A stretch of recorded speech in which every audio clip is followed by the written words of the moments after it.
Today is January 7th, 2026. It is the AIPAC meeting at the Denfeld High School cohort room. I just bought a voice amplifier lessons, and it just sounds so horrible and robotic, and I'm so embarrassed when I use it. But it's like I do outdoor education, so sometimes it'll be like, "Oh, run into the woods," and then I'll be like, "You need to come back." I think the ones that you're talking about, they kind of sound like you're talking into the It's like a cheap karaoke microphone. I could have an expensive one.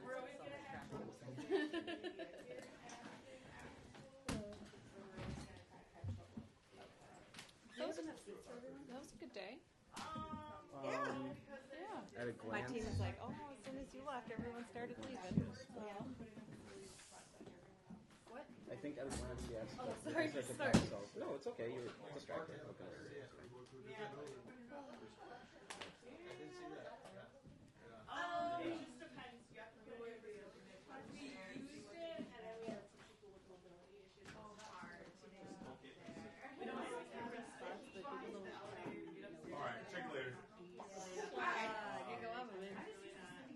How's it going? Pretty fine and dandy. How's it going for you? I'm gonna skip out. Oh, okay. A little tight here. Oh, okay. See if I said that. Doing remote? Maybe. I mean, I wonder if we can find you're gonna a shave me bigger into it. space. You want me to go see if we can find a bigger space? Oh, we're knockout. See me coming and take off? It's I know it's it's probably hard to rearrange everything. He'll be okay. I mean, he's involved in several AIPACs, so he comes and goes when he can. Okay. I just don't want us to not have room for people. Be right back.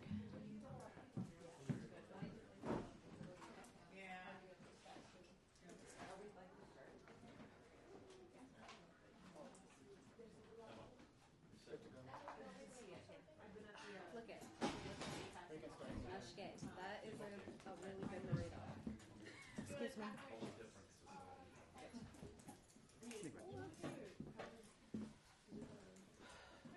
Well, I could eat these and make a bowl.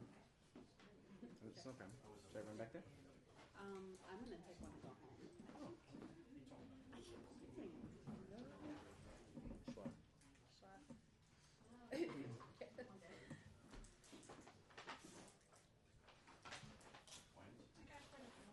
sent just the one, but I got quite a few. I guess he's probably kind of busy back then. Oh, it's a eyeglass cleaner. I had to ask too because it kind of looks like. I thought it was like a phone cleaner or like. Yeah. Mysteries abound.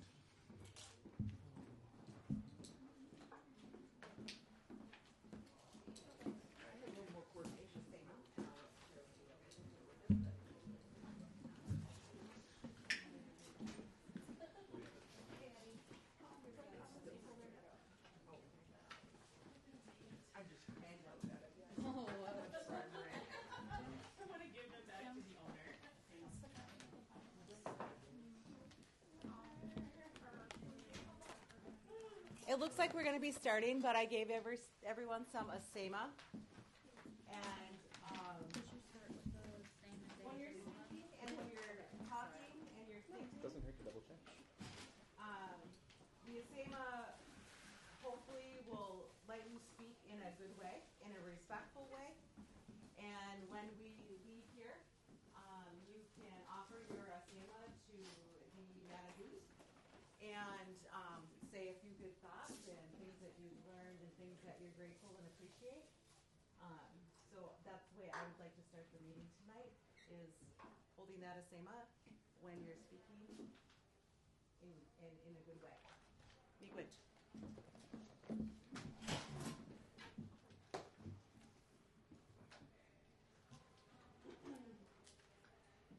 I guess I'm going to call the meeting to order. It's 4:39.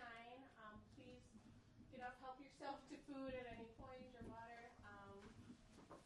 And I'm going to do a quick roll call here and just kind of go around and make sure I have our parent committee roster on the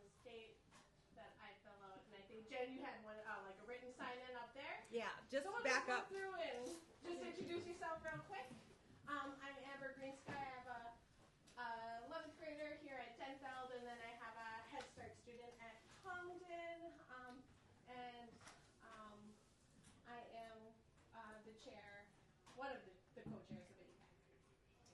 My name is Jamie Della Cruz. I work as American Indian Liaison here at Denfeld. I have a high school student. I have a middle school student. I have 3 grandchildren in the district. Dustin Christian, American Liaison at Lincoln Park Middle School. Head bad boys basketball coach for 8th grade boys. I have a high schooler, a middle schooler, and 3 grandchildren in the district. Hi, I'm Emma Boger, and I'm in 11th grade here at Denfeld.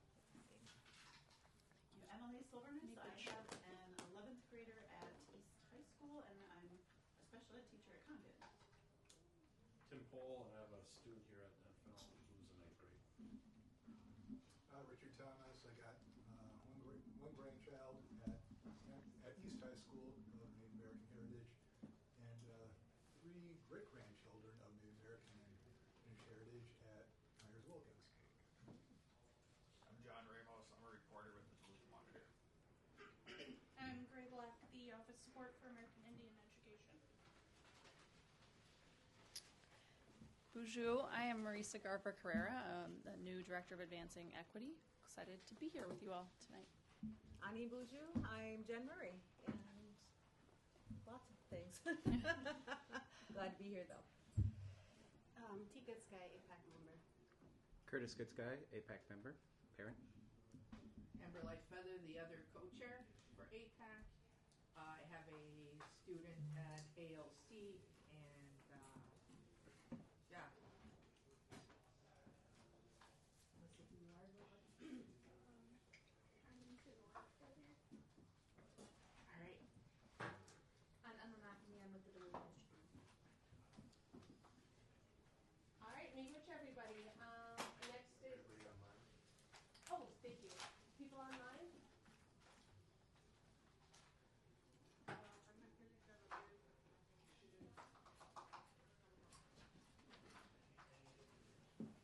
Try now. My name is Dawn Lyons. I'm a community member.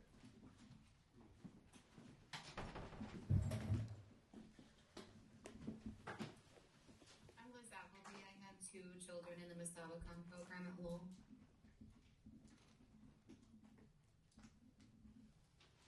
I think that's everyone.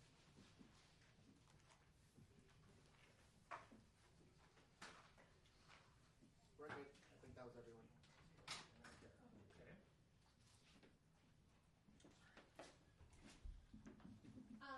Next on the agenda, it looks like we have reading of the mission statement. Jen, just to read all that is. That was one of the questions I had for AIPAC is if you have a mission statement for what you're doing within the community for American Indian students. And if you don't have one, thinking about putting one together so we can remind ourselves at meetings and when we're at events, like what our purpose is. Is there one on the top? There used to be our mission statement was listed on the website. All right, let me see what we're up to.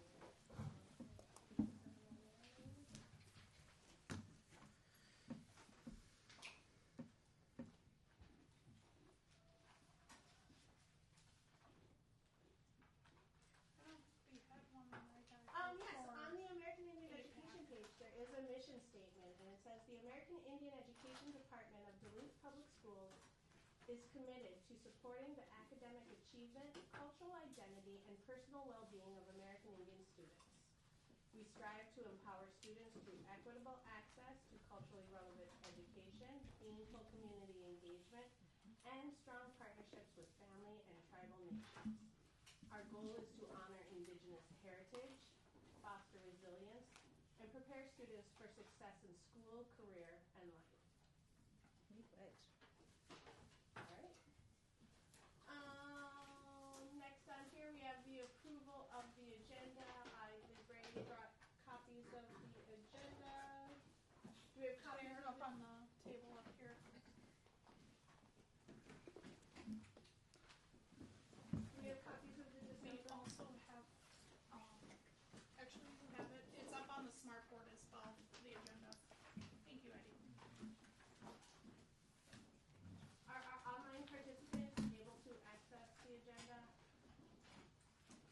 The links are within the Google Calendar event.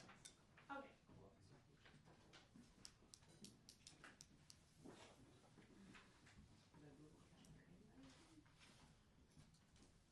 Yes. Okay, and that's on the website? It's the Google Calendar invite that I sent everyone.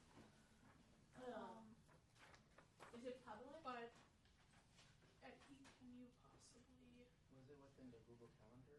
Google Calendar Which invite? one is it? Which one do you think it is? Or is it in the drive? AIPAC meeting. Oh, third down. This one? Yeah. There you go. Oh yeah, this was already full.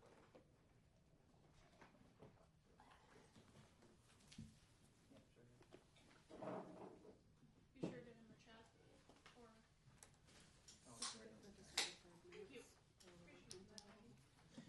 No, I didn't see it for the top. I think I just have the promise and So for people who might not have received the Google Meet invite, how would they access the agenda?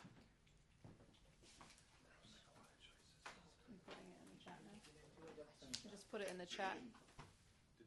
Since we haven't historically had it finalized till pretty close to the date, we do put it in there, and I believe we've been adding them, Eddie, to Google Drive. the Google Drive that is linked in every single Google Meet that we send out, and we also send that same link out for the Google Meet in Parent Square when we do our Parent Square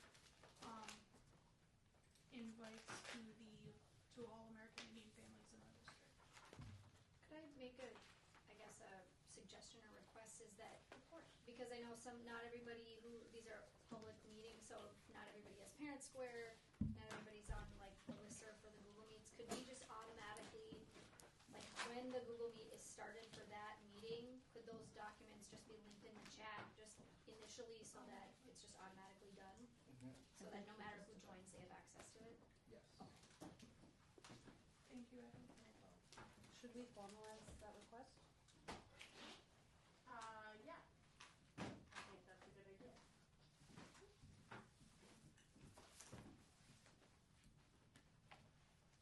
So can we get a motion to, prior to every meeting, I guess I didn't quite catch exactly. I motion to add the agendas and meeting minutes to the chat so our public participants can access the agenda. At the beginning of the meeting. I motion. All right, we got a second? We're just gonna go all in favor, voice vote, aye? Aye. Anyone opposed? You opposed? Kind of. Okay, do you have another suggestion? Because this is the time. No, I'm down with the language. Everything there is good. I think if we can just get it posted to the actual Google Meet. So just working on making sure that the Google Meet link is going to be public so that people can jump in if they need to, and then having it linked on the public link is what I would have to be more specific and more, I don't know. Motions are On kind the of tough Parents because Square, they the have to Google be. Meet link is public, so anyone can join that, and then they can automatically pull up those links on the Google invite. Okay, was that done today? It's It been was like done. that for a while. We've been doing it the past couple months. But I believe I sent the Parent Square out last week for this meeting specifically to all families in our district that get Parent Square. Okay, wait, sorry, then what is the issue? I think that from my understanding that the links that Gray is referring to, that, because like if some of us have, we get an email with the Google link invite, and so they're on that invite. So if, like, let's say somebody wanted to join and Amber was like, oh, here's the link for the Google Meet, that link doesn't automatically have the attachments to it. So it's only on the Google invite that those attachments are there. The Google link is a public link. The Google Meet But the Google and the Meet Google link is the same thing. For Brings you to illustrative that, purposes, can we pull up the ISD 709 website right now so we can show everybody who's here where they can find the public Google link? And I see that we have our rubric link, so it'd be really nice if we just linked our agenda and any supporting documents right to that same meeting date also. And they are added in there.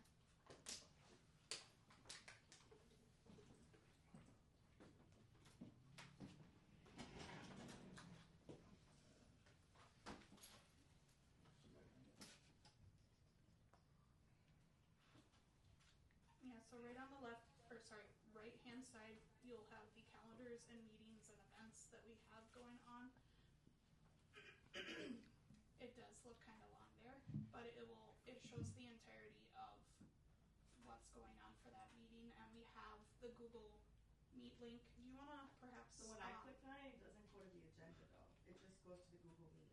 Right, which is what I'm saying. But in the Google Meet, it has all of those the access. No, to it all only of has those them on a links. calendar invite. The Google Meet is the actual video. Yes, that's what we're establishing. So on the website here, it only has the Google Meet link. So I think what you guys are trying to approve, which I typically do 8 out of 10 times, when the Google Meet starts, I put the link in the chat so whoever is joining, they can see everything that we are referring to. Okay. Good? Okay. Good? Yeah. Good. And I guess I would just like to request the agenda, you know how you have link to take self-assessment for rubric right under our meeting date?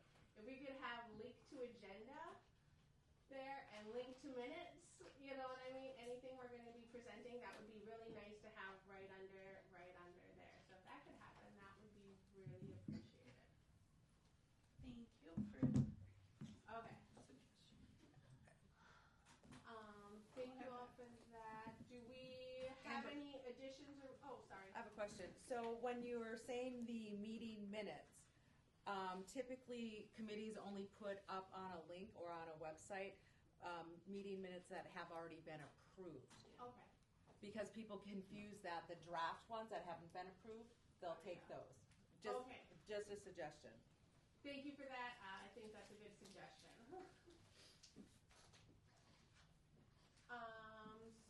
So scratch the meeting minutes from that request and just have the agenda up there. Right now, with the people in the room and the people online, do we have any additions or removals from our agenda?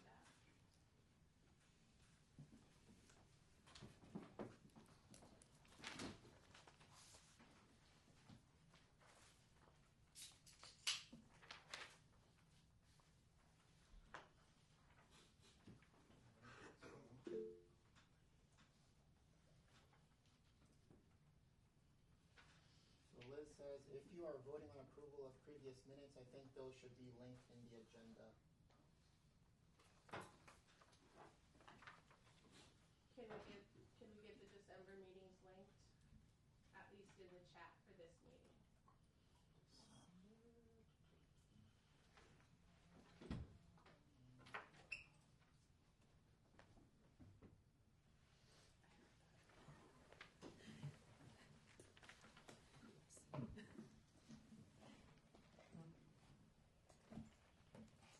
All right, good to go. Sounds good. Thank you.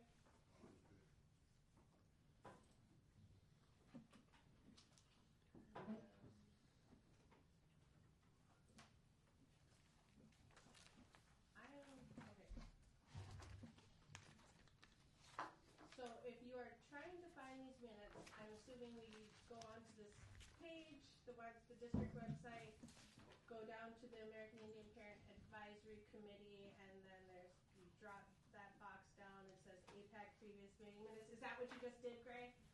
Is that how you access that? We need to update a few things on the website, I believe still, but with the current calendar invites that we've been sending everybody, that link that we have on every calendar invite and invite in Parent Square has all the AIPAC, Johnson O'Malley, and Title VI parent committee meeting transcriptions, and Eddie's been kind enough to also summarize some of those as well, so it's not just a long transcription for people to go through, but it's linked in those links through Parent Square and the Google invites that we send out, and on the district website. Okay, so for the people who didn't get a Google Meet invite, how would they access the minutes? That would be what that we should be reviewing right now. Eddie, you want to go to the American Indian Education website? Over on the right-hand side where we have our committee meeting dates, they are specifically linked. You'll see it says Right here. Yeah. It says, so anyone on the website, if they go to the website, it says right here, transcription and info. So here above is the Google Meet that they would join. Right below is the drive. So anyone, regardless if they got the meeting through an email, Parent Square, or whatsoever, they can click on this. It will bring them right here to everything that we are viewing and talk about all the time. So it's in section. You can click on AIPAC. Everything is recorded here. We can go back. There's the Johnson O'Malley, Title IV, and everything else here. So everything is on the website. Okay. So I'm just kind of trying to follow along right now, and I'm there. I'm in AIPAC, and when I click on that, I'm not able to get anything up. Oh wait, no, it's preparing to download. Okay.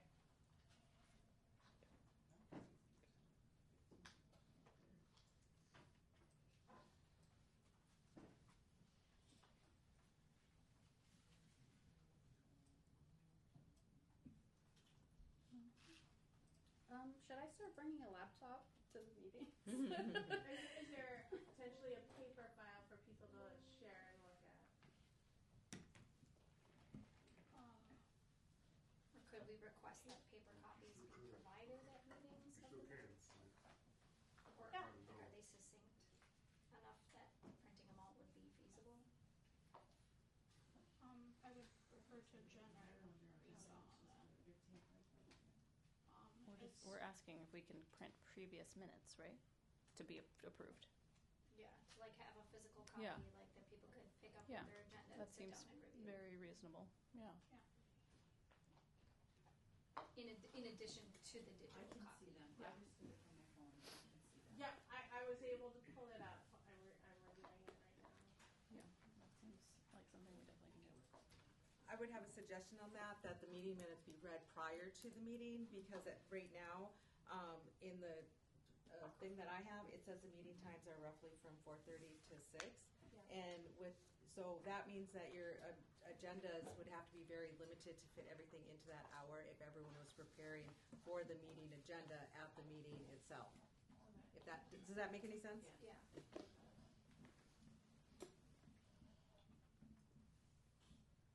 Or you just go longer, I guess. That's fine.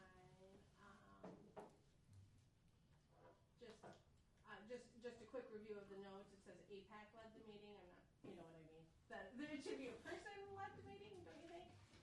In these notes? So I can talk to that. So when I'm recording the Google Meet stuff, it's just a rough transcription that Google itself is doing. Since I'm doing it from my account, it typically says Eddie says so and so and so. So typically when the meeting is done, I just change it to AIPAC, so it's not my name saying this, because I'm not a part of the committee. I'm just helping out. Eddie said a lot. Yeah, so after that, once it is uploaded to the folder, whoever is managing or in charge of such should go into the folder to double check, remove things, or just make sure it's saying what you guys were talking about, and Right. that's it. And that's where it would be really good to have a AIPAC secretary whose role it is to kind of go through this. Okay. So I guess I want to know how people feel about tabling, approving the December 4th minutes or December 3rd minutes until somebody can go through and make those minor corrections on names and readability. Or do we just want to approve them as is? Okay, so these are minutes that are generated from the transcriptions from Google Gemini. Google Gemini. Correct. So I don't use Google Gemini. I don't know. I spent all morning frustrated about Google this morning. So with the Otter AI account, I don't want to compare which one is better or worse. It'll typically give me a summary of the meeting. It'll kick out like action items, and It's way better. I use Otter myself instead of Gemini because of that reason too. Can we take those audio files and put them into Otter because it's a better? It's not an audio, it's just a transcription and notes per se, because after a while I think we did stop doing I the could full- copy his transcription though to see if it forms it any better And for because Otter's really good. when you pull up the transcript and notes, since we both have Gemini, it will give, you could just go to Gemini portion itself. You can upload that PDF and say, just give me a paragraph summary of said transcript or notes, and that will just give a paragraph rather than 2 or 3 pages of what you guys are seeing within the folder. So you can also do that. So whoever manages that afterwards, that's the person who has to do that. So Okay. So I'm going to say I don't think these are ready to be approved. So should we just table this for right now and we'll review? Right. We have another meeting in January and we'll do a better job of reviewing it. Yeah, I would suggest to table it just for the fact, if I remember correctly in my head, the transcript he's talking about, it said United Nations instead of Oneida Nations, and it had some misspellings. So if that's the same meeting we're talking about, those minutes, yeah, someone needs to go through those. Okay. And let me just say one thing. So if it is making errors, that is due to, remember, if we're all talking all at the same time, it's trying to figure out what is being said. So, like she had said earlier, if one person is talking at a time, said microphone can then pick it up more clearly. Whoever's leading, I think, in my opinion, you should sit more up in the front so that it can pick you up more clearly. If you're talking in the back, it's just trying to see what you're saying. So that's why afterwards, whoever is managing all of the stuff that I do capture, you need to just double check what is being said, if anything said incorrectly, or managing names and as such. So. Okay. Good to know. I do know as far as for state compliance, we do need to include approved meeting minutes with our March 1st, the annual vote of compliance and concurrence or non-concurrence. That's one of the required documents. Go ahead. If I can add to that too, I don't think this is a really usable format. A lot of the times when we get the transcripts, they're pretty jumbled up, and it's hard to see what the meeting was about, what happened in the meeting. We just need to be better about that documentation and making things clear. Yeah. Okay. So There's somebody in the chat that made a suggestion. Yep. So Liz says, I'd like to make a recommendation that someone on the committee should also be taking notes. Each member should take turns taking notes, not fully rely on AI for assistance such as this. Save the Blue Sky says you have to speak up. They don't really check the chat. And then Dawn Loin says AI meeting. Oh, that's something else. Also, we could use the funds to hire staff to do this. This is very time consuming and we are a volunteer organization. Agree.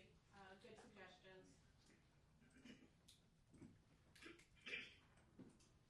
It is time consuming. I agree with that. Go ahead, Olivia.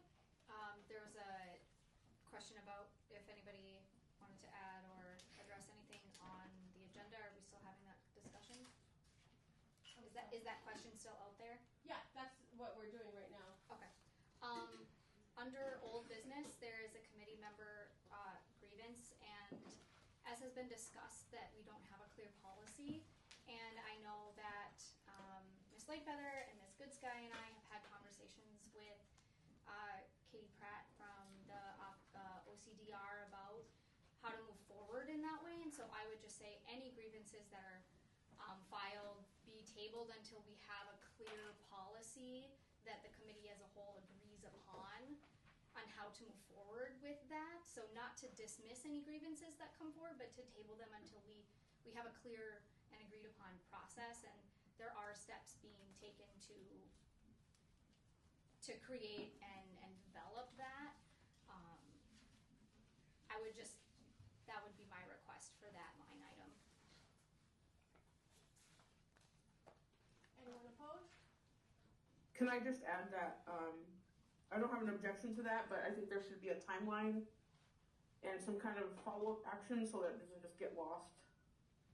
So that is a part of the conversation that is being developed, that there is a timeline being created with OCDR on how that would be done, some meeting times and dates, and there is a timeline in which that would be developed. So those are conversations that are happening, that it's not just kind of a theoretical concept, there are deadlines and timelines being developed.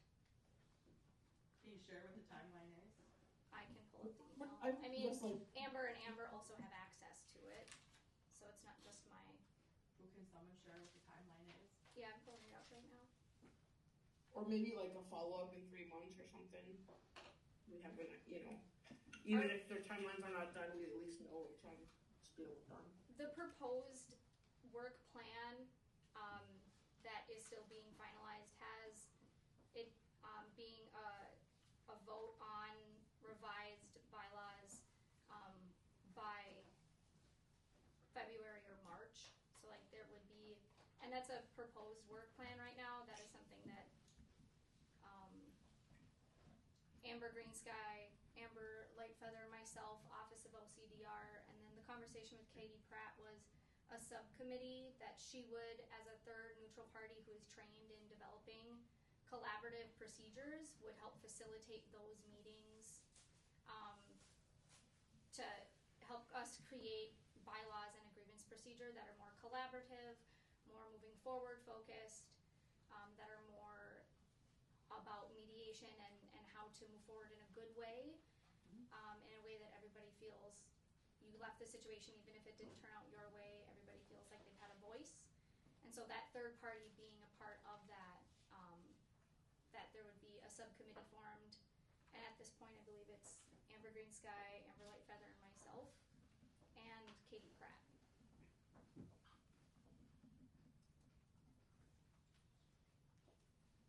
Yeah, I was just going to add on to that, my understanding is just establishing that subcommittee, and then the subcommittee would bring it forward, and then we can all decide whether that's an agreed upon procedure.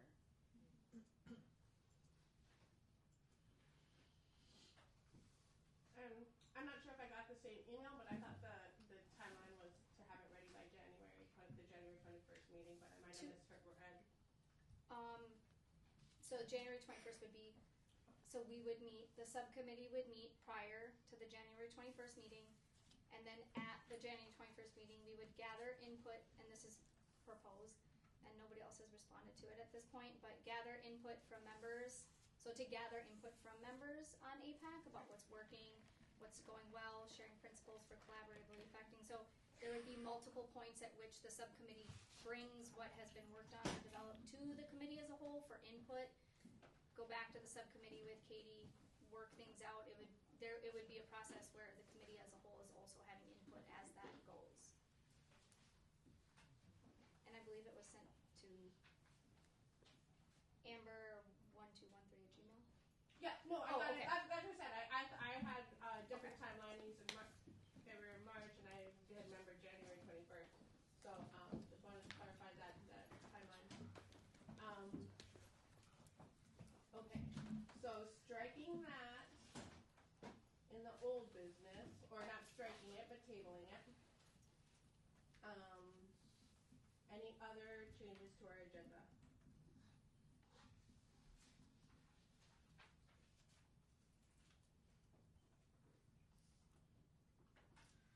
Amber, I might not be able to stay till the end. I have to pick up my daughter at 6. And I did want to mention an activity that I proposed that's coming up. So maybe, depending on how the agenda goes, if I could ask to interject that before I need to leave. Sure. Are we okay with just adding that in right now? Since it's Adding what? Do you have a flyer, or can we do it really quick? Right? It's you an know what I mean? activity for the children. That's he's asking for money to do an activity with the kids. That's basically it. It's very simple. Thank you, Ms. Charginock. I have a proposal that I can email to you, or at least, and I'm not sure if I have the committee emails or not, but it's a recurring event that we've done a few times before. where we go to, as a school, and potentially Coach Chris John, maybe we could take some of the, depending on where there's space, we could take some of the middle schoolers, but we get a bus on a Saturday and go to the 13 Moons, Get You Monadukis, this powwow.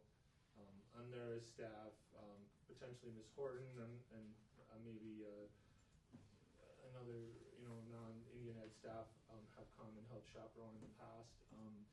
We participate, many of the teens dance, or some of them have none of them are drumming that I know of, maybe Con. But a lot of them, sometimes their uncle will be there and they'll ask them to sit with them or something and sing or drum. And then there's a lot of activity around the sidelines where there's maybe 30 different organizations, agencies, colleges that have information about it's 13 Moons and it's Fun Black College, so it's a really education-oriented powwow. And another element that I love, actually, one of our teams, Lux, is one of the leaders that's really kind of developed this precedent, and the high school students have followed. But they get trained in the basic hygiene protocols, and they serve on the line. So some of the teams, and Lux is one of the leaders that does a lot of that, where they serve, and then we'll have other teams that bring food around, as is typical for elders and parents with young children and so on, as a way of giving back. So the bus came out a little higher than I thought it would. It was about $650. I have some money left in my Denfeld snacks, but I asked for a supplement of another $200. We paid Jonathan Thunder $8,000 for his mural. I think $650 is not that much to ask for. If it's, is that an issue? I mean, I can use fundraising. I appreciate that. What I do want to say that in the proposal, I really worked hard to line up the outcomes. I picked out 3 or 4 of the program areas, I think they're called, and I tied them in. I had some comments from students, a beautiful testimony from a teacher, and those are laid out there. And I appreciate your support, and I do think that it's a good use of funding, and it does line up. But I don't expect you just to take me at my word necessarily. So. I love that you're going to the powwow, and what students are you taking? Well, so a new thing last year was we invited the environmental club to partner with us, and so some teams from non-native teams from the environmental club came, and this year I would like to open it up to, so I had a non-native advisor, and he's one of the people that wrote a commentary, and then we had this year there's just enough with friends and things like that I asked for 30 spots, and I asked for a dozen of those to be not necessarily set aside, but available for non-native students. So it would always be a majority of native teams, but it's some of the student council and basketball players and stuff like that want to go and see what their peers are doing. Is that Denfeld and Lincoln then, or just Denfeld, or what are you thinking? Well, I was thinking Denfeld, but Coach Chris John and I work extremely closely together, so if there's a lot of siblings and stuff, so I did consider, I didn't get that far, to be honest with you. Should I be calling on Mrs. Schinkel, or I'm not sure all the agenda stuff. I feel like it's appropriate. Go ahead, I was just letting you tell us your proposal. Mrs. Schinkel? I guess I would say if it's only serving, if we're only transporting native, well, first of all, from my understanding, it is in our budget to provide transportation for cultural events, so that would align with our budget and our program goals, so it has to do that in order to pay for it, which it does. My question, and this maybe Jen Murray can help clarify this, but my understanding is that if we're only taking native students, then the program funds, AIE funds, could pay for that in full. If the transportation is being offered and provided to non-native students, then that is something that the district would have to take out of their funds because it's not serving only native students. Would that be a correct understanding? Yes, that is a correct understanding. Okay. And my concern would be that if we're only serving Denfeld kids, and we also have kids at East, but the funds that we have are to support all students, and you mentioned Buckhead, he's at East. My concern would be, how are we making sure that we are including other students if we have the mean, you're gonna answer that. I was gonna say, this is not something that we discuss as a department yet, so it's probably premature for you to bring it here, because there's like things like that that we haven't been able to talk through as a group. Yep. How we're gonna offer that opportunity to the other sites, and if those people are available to participate, be included, or how we would do that. So, I don't know, like, I guess I would say that would probably be something that as a department we should discuss. Like, I love that you brought that in, shared with everyone, like, what you wanna do, but there's like some logistical things I think we should work out. Other comments? I think I saw Teague and Lydia then I guess for me, it brings up another question, Jamie, and something I've been wondering is, how do we connect with the liaisons better? And what is the process for a funding request? Because when it really comes down to it, I love that you're bringing this in, JP. And as a parent committee, I feel like we should be able to say, yes, this is what we want our money used for, but what is the process? Like, how are requests brought forward to us, and how do we actually approve that, and how do we keep ourselves involved in a way where everybody gets heard? So like my process is I write this up in a format where I clearly identifies what our program goals are, the objectives I'm trying to meet, and I put together a budget, and if I am going to include other people or other liaisons or other schools, I kind of put that idea out there to them, and then I submit my proposal to my coordinator or whoever that acting person is at the time. I'd just love us to hear more proposals, because you guys are the ones who are the boots on the ground. And so I do think that you would probably know how to spend the money best. Yeah. And I really think that they're good project ideas, but we just need to like find a way to get those. And previously how we shared them is usually after we have done some of these activities, or that we let you know. In there was a time where we shared our monthly reports, and so then our coordinator could update us on those things that the staff is doing in the schools. Some of us would put like what's coming up on our activities. If we have flyers, we bring them and share them at the parent meetings. So that's kind of a practice that we've used in the past, and we could start to make sure that everybody does it so that it's aligned and that it's better communication for everyone. But that is kind of how we did that before. It's like when we turned in our monthly reports, we would report on the activities that we had conducted for the previous month and what we're planning to do ahead of time. Maybe like every quarter we could get like a little liaison update. Yep. It was Lydia's comment next. Very similar to like what Jamie was just saying is that, and again, deferring to Jen just because you are the most knowledgeable person about this, is the proposals being brought for this funding source, like JOM is a different process, but for this funding source, the parent committee does not necessarily vote on those proposals. Our input into what we want the money spent on and the activities that we want is the education plan. That is the parent committee's opportunity to have their input, and then if staff, whether it's liaisons or if when money wants to be utilized, that would go through the coordinator or whoever the supervisor is for that. That proposals for this funding source are not necessarily brought to and voted on by the committee. That if it was something above and beyond or outside of what is already, like if we needed to move money in the budget for larger purchases or larger activities, because that requires action on our part to do a budget reallocation. So proposals being brought to this committee that are not outside of what's already been agreed upon wouldn't be necessary, is my understanding of the process. That's correct. So how it works is the parent committee puts the input into the plans, identify their goals, X amount of cultural activities or college career visits, so on and so forth, and then allocates funding. So then the coordinator's job is to make sure that any of the field trips and activities fall within those. Now, so the coordinator, and then you have your liaisons or other staff in the school. Some people don't just have liaisons. And then what they do is they see an activity that they potentially would like to bring students to, and they bring it to the coordinator, and from there. And so the policies within the school, until they're changed, There's field trip policies, there's transportation policies, there's permission slips to get out.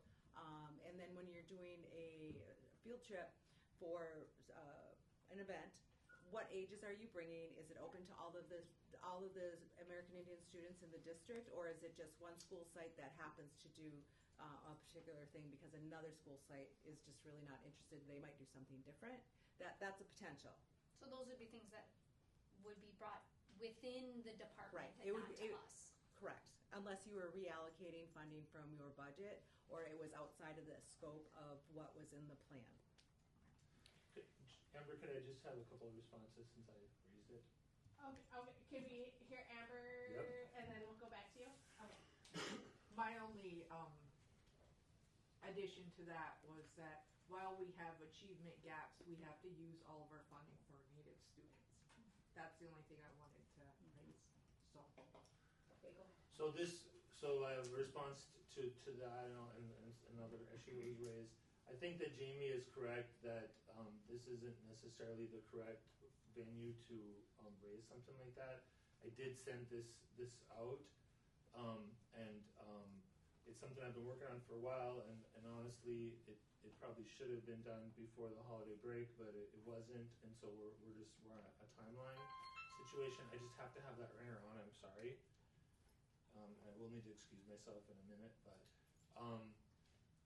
one situation that I'm in is that I have been unclear if we have an approved program plan for the year or not. So I've been going off previous years and a draft plan, and also we have been dealing with interim coordinators and a new coordinator, and then one who stepped aside. I didn't realize you were here, Mr. Tuscan. Yeah. But Mr. Tuscan.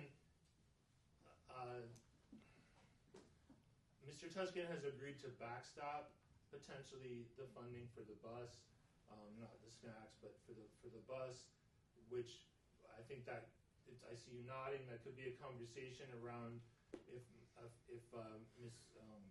Garber Carrera, says, well, look, it's like you said, Ms. Murray, that really this should be prorated to who the Native kids are on the trip. I think it sounds like the school principal would cover the transport for teens who are non-Native on the trip, just broadly, generally speaking.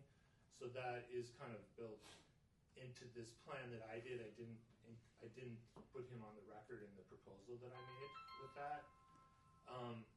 So because I was aware of that issue that you raised, and also that Amber and so on brought up, and the final thing that I actually learned a little more about here listening tonight is in the answer to what you were saying, Teague, about like what is the proposal for getting things funded, and that has typically been our process. But I have, and I know that there are efforts underway to kind of address the open coordinator role, and we've had Mr. Bond's doing it for a while. I know Ms. Marissa's doing it, and it's great to have an interim coordinator. But it's been, I'll be honest, it hasn't been entirely clear to me on what I should send over and what is likely to get approved. At one point in the fall, Mr. Bonds told me I have like a mental health thing that I want to propose that I know a lot of you will want to hear about. But he said wait till we have a permanent coordinator, and by the time I was about to send that, then the coordinator was stepping down. So I'm just saying, as a staff person, I'll admit, most of you know me. Many of you know me pretty well. I'm not the most organized staff person. This is something that the kids are excited about. I feel like it fits, and I'm hoping that we can take that bus trip with them, and there is a tight timeline on it. So I just wanted to point out that this powwow, I believe, is next Saturday, correct? That's right. And so it's really 17th. tight. I do know it's something I've seen you at. I've seen our students at in previous years. I think everyone kind of agreed that it does fall under the plan as far as the snack piece. I do know that I've heard that we got a huge snack distribution from the John Hopkins Great Lakes Hub, which could kind of probably take care of some of those snacks for that powwow piece. As far as like coordinating something with serving food, I think you'd have to get a hold of what's his name. Bill Savage is kind of the coordinator for that. I know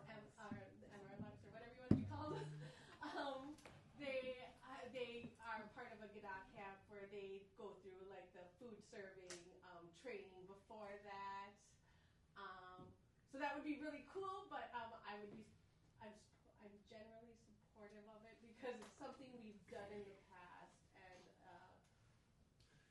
it's enough for me at this point, and I'm a little bit, Jamie's right, I'm a little bit embarrassed for adding something so significant to the agenda at this point, but it's enough for me to hear from many of you and what Ms. Charging Hawk said and said, like, look, this is probably a good fit.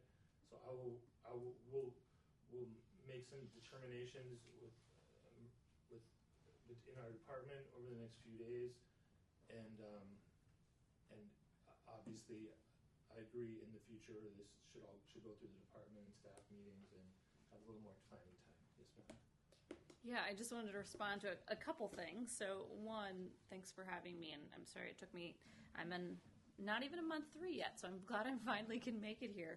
I think a couple things so that we've kind of been talking, and I think, JP, it's a good thing to bring forward because it brings up some larger things that we're talking about here, right?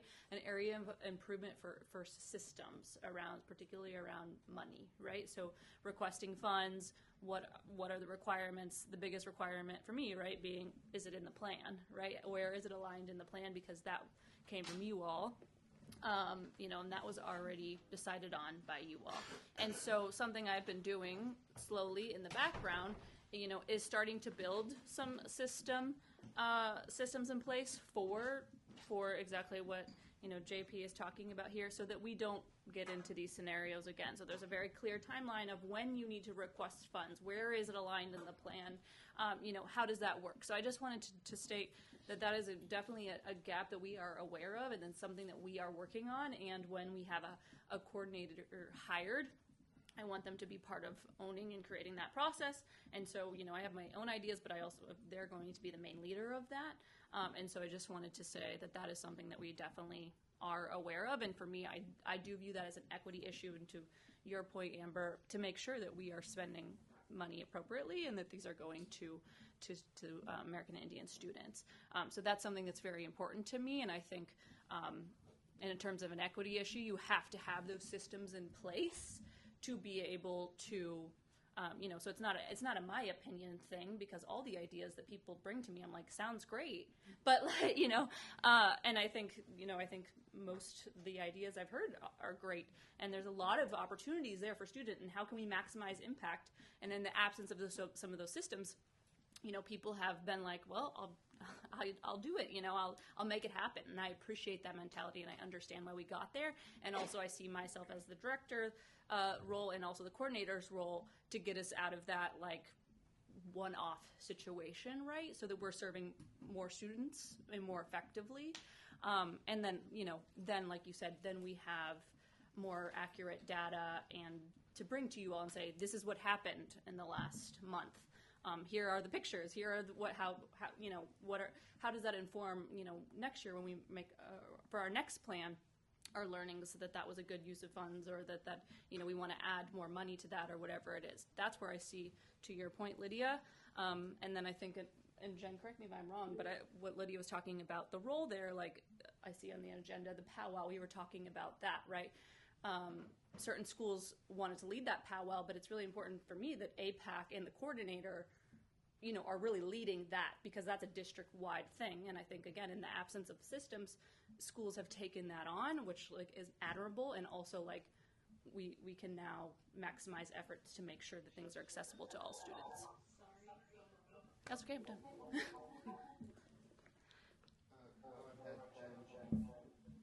Oh, thanks. Can you mute me? Oh, you turned on the volume. I was trying to read the chat. I can't really read it from up there. Sorry. I'm going to mute you for a second, Jen. So I'll scroll up. So Don says liaisons need to have a formal job description, and Liz says, would the committee also be responsible for voting on the processes and requirements to be met and followed for the distribution of funds, but the department responsible for processing the request for the funds?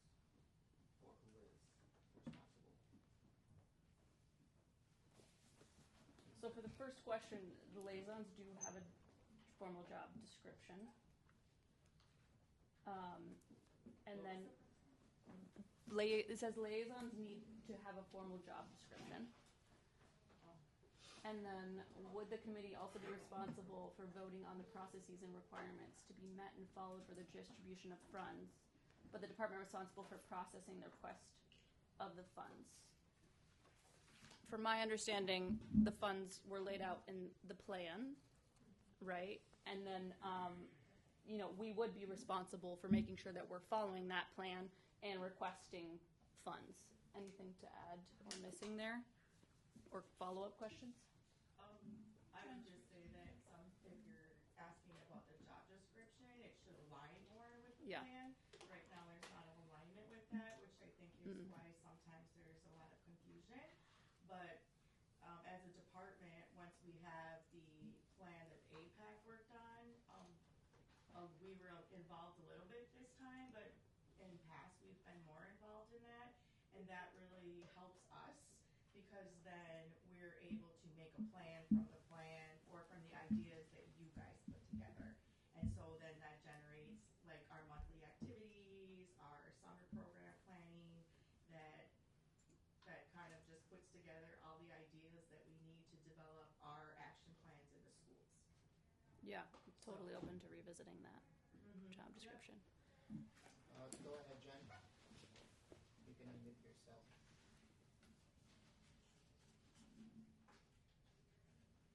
You might be able to click it in the corner, right? Okay, can you hear me? Yes. New phone. Okay. I apologize joining late, so if this question, if this was already discussed, but Buju Jennifer Garbo, parent. My son is a 10th grader at East. So in terms of processes for money, don't we already have internal, or isn't there internal processes already? I mean, this isn't, even though there's been turnover of coordinators and other things happening within the American Indian Education Department over the last several years, that doesn't necessarily change the district's processes for funding different, or are we talking about liaisons requesting funding for activities and events? I guess I'm unclear about that. I can respond. I feel like there was a question because AP brought up an activity, and then the group kind of thought that it's their responsibility to vote on this activity. And like you're saying, our process is that we work with our coordinator and decide on those activities. And so that's, like we said, that's probably a better forum for that, for us to meet with our coordinator and as a department to do that. But recently, I feel like with the powwow and other things, because there hasn't been someone in that role, that individuals who are part of those planning committees are starting to reach out with inquiry if they're going to be able to do that. So now it's really kind of, we're in a position where either we're going to be able to have this powwow or do like these things are coming up with urgency. So there needs to be able for someone to be working with our department to decide where we're going to do these things. If we're still going to have a powwow at Lincoln, if we're going to go to another site this year, because it really does take many of us who aren't even at those sites to put that together.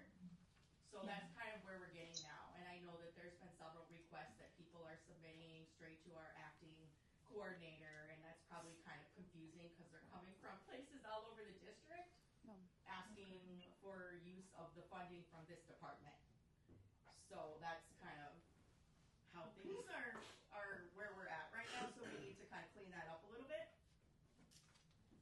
So program funding requests should go to whoever is in charge of AIE. Well, yeah. In theory. It should And be it the should come coordinator. from our department. It should kind of be coming from our department. Our department should be involved in the collaboration of these activities. It shouldn't be just coming from all over the district. Can I ask a follow-up question then? Okay, so I think the primary concern is ensuring that the students have opportunities to participate in events and activities, which has been, I think we can unanimously agree, pretty lacking this year for a variety of reasons, but it has been lacking. The students haven't had as many opportunities. The liaisons have been frustrated because they hear the students, they know what the students would like, and they haven't been able to receive the support to make these events and activities happen for the kids.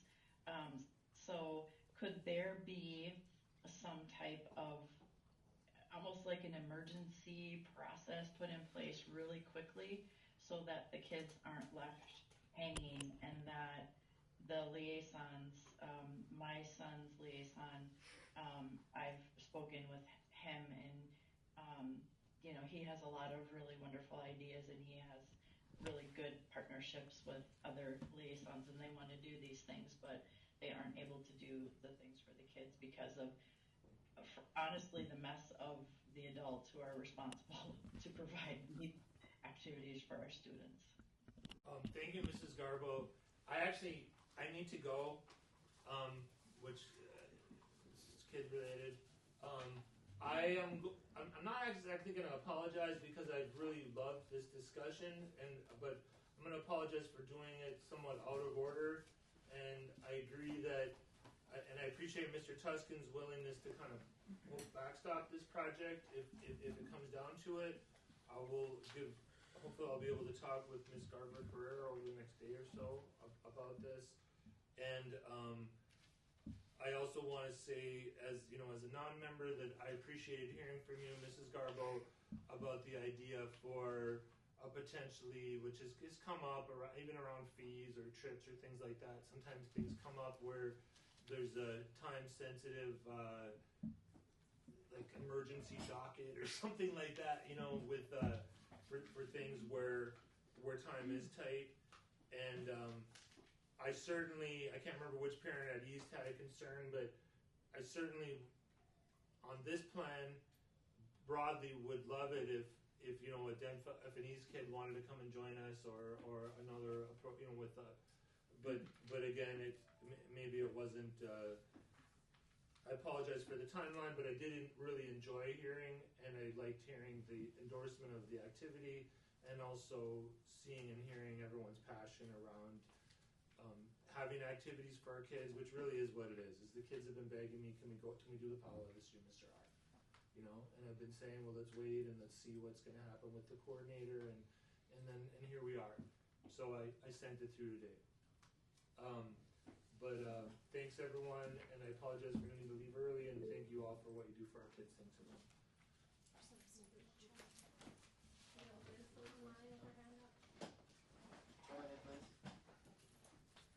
I mean, I can keep responding. I don't know if Okay, so I did ask it in the chat, but I'm going to ask it out loud too. What is the correct process for someone to submit requests for the funds? And I'm only asking so that it's easier for these liaisons to get the funding for the events for the kids, you know, and support our kids, and let's get them out there doing these activities. We work with and speak with our coordinator. We write up a proposal in a written format. We try to put a budget together the best you can. My format is to identify the goal areas of the plan, which this falls under, and specifically and clearly write that in your proposal when you submit it, and then give it to your coordinator. Yeah, and I can speak that I have directed folks, as Jamie said, to bring them to me, and that when folks bring things to me, I ask follow-up questions if they don't provide it. Where is it in the plan? Who is going? How much does it cost? What are and to, I forget who it was, the system. There are systems in place, right, district-wide, for requesting a bus, field trip forms, all of those things. I think something that has been coming up is timing, right? Asking for a request within 48 hours, you know, and I currently need some grace. I've asked my liaisons, I need some grace in responding time, so as much heads up as you can give me is appreciated at this time, and I think hopefully when the coordinator comes on board, we will respond quickly, but you know, we have been responding within 24 hours currently. I think so nothing has been denied. If it wasn't approved, it's because I didn't get the information around how it's related, who's going, why are we doing it? Asking those basic questions around making sure that we, again, are spending money the way that it's intended. Go ahead. Is there a way for us to be able to see those requests as well, or a place where they're put all together? Because I think the main thing is I'm really curious about what the liaisons are requesting, and I guess how that is responded to as well. But if something is requested over and over, I think it'd be good for us to see that. Yeah, like I said, my hope would be that, sorry, I'm like, I don't know who can hear me. My hope would be, again, like, we're approving all requests, and I don't think I've really seen any denied of requests, right? So I just want to be clear that we're not, like, denying requests. That we would approve all requests because we have very clear guidelines, and liaisons are very clear on what they're submitting for, and that, we have the money aligned. So I think having a regular report to AIPAC of like, here's the request, here's what we did, here's what happened, here are also the great things that happened, and sharing some videos and our photos and fun things. Like I know Jamie just went and took some students to higher education. So like I think those are great things to share, and we need to celebrate that as well. So I think, yes, that is the hope. I ask for some grace in the systematic part, because in my belief, you do have to take some time with that and make sure that folks are clear, give training, and so just know that that is something that we are working on, and then once that's established, we can definitely come back and say, here it is, here's the established, agreed upon. Go ahead. I was just going to say, Jen might be able to say, and even Lydia might know, like those are things that a coordinator would include in some of their reporting. Yeah. And Get back on track. And like historically, when we've had a consistent coordinator, that was kind of built into part of the agenda for our meetings. Is one of the first things that we would do is the coordinator would report of just kind of like in the last month, like these are the things that I've done, and liaisons would submit monthly reports, not always be present at the hearings, right? They have lives outside of these buildings as well, and de-identify where it's like, had lunch group with 6 students, attended IEP. So like we have some idea of what the liaisons are doing, what are the activities the kids are doing. We could ask questions like, oh, do they need, they're doing an art project, do they need supply? Like that helps us know like what the liaisons are doing, and then that can help us help them, or we can advocate like what are some more programs, or do we need to move funding for different activities that our liaisons want to do. And so that was a way that the committee was getting that information. It was just at the beginning of meeting, this is what we've done, this is what we're planning to do, and then it would be like, hey, we're going to do this event. Do any parent committee members would you like to come and table or help out to provide opportunities for us to have more engagement? So historically, when we've had a dedicated coordinator, those are some things that have been in place that I feel were helpful for the flow of information. So we had Liz online, I think, with the next question, and then I saw Teague and Jen Garbo after that. Okay, so I think that leaving it all on the coordinator, like especially when there's been turnover, has failed the process of getting these things done. So I think there should be something set up as like a backup. Like if the coordinator's out of office or something, somebody's got to has got to be there to process these requests.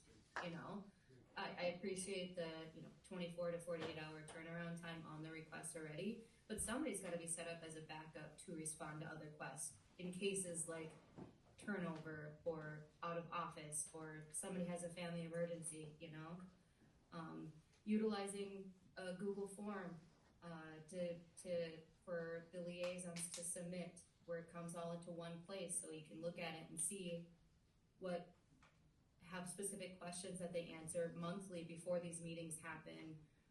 Having a standardized actual paper form or a Google Doc that can be filled out for these requests, asking the specific questions. What's the event? How many students? And requiring them to submit a quote for the costs of it. Like this is how much it would cost for the bus. That way everything's aligned on one paper. Processing them doesn't become such a big thing.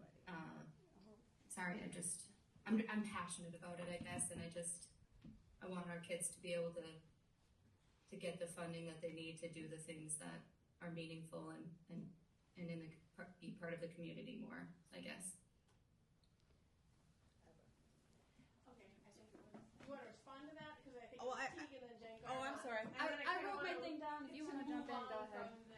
Okay, yeah, so we have 15 minutes left of this meeting, and this is one of the things I will say, is that I totally understand the passion, because I used to bring kids all the time, a lot of places, but I had it measured out in my calendar, and I made sure that the approval of my trips went through the principal.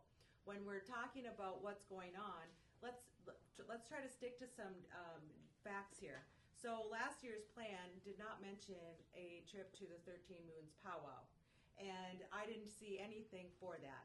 And so when you're working with high-risk students, they need planning, they need structure, it needs to be equitable for all students to have the opportunity to go.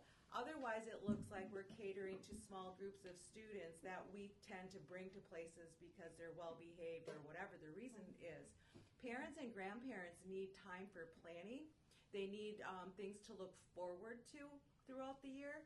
And I looked through the file folders at the coordinator's office, and there was very limited information on field trips outside of the plan, and some of them that weren't even taken within the plan.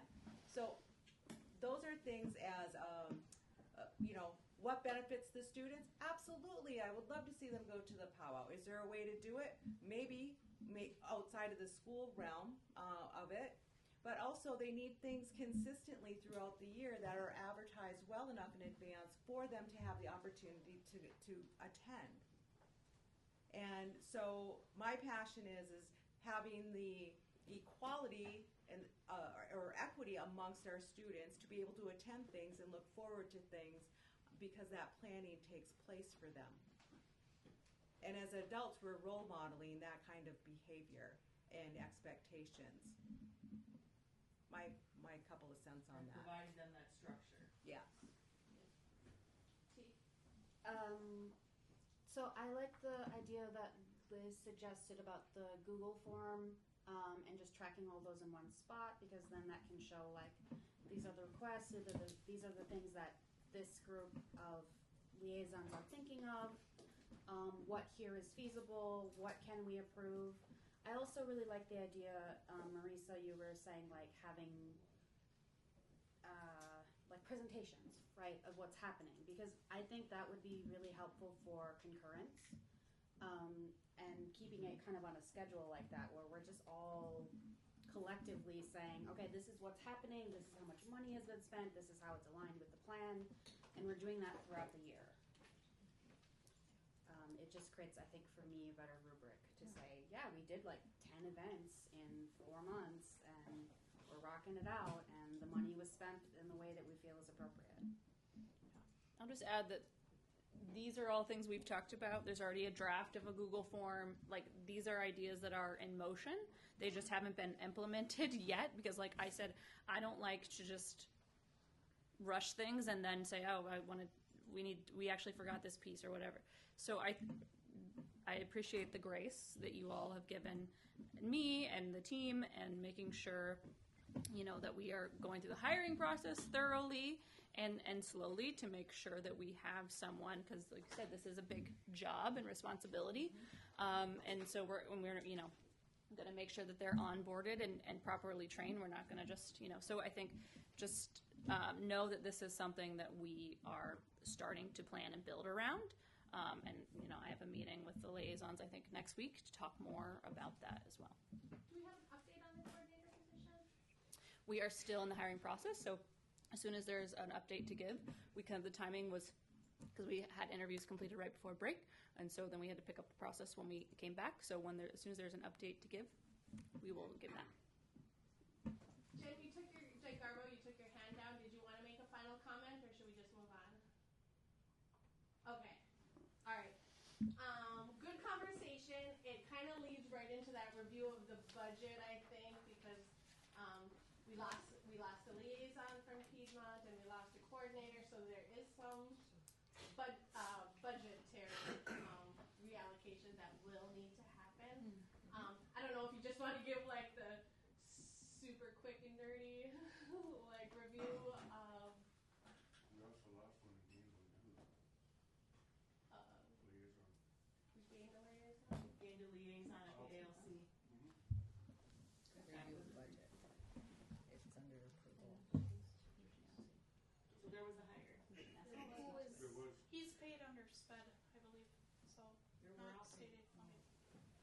Is he American Indian liaison? Yes. Okay.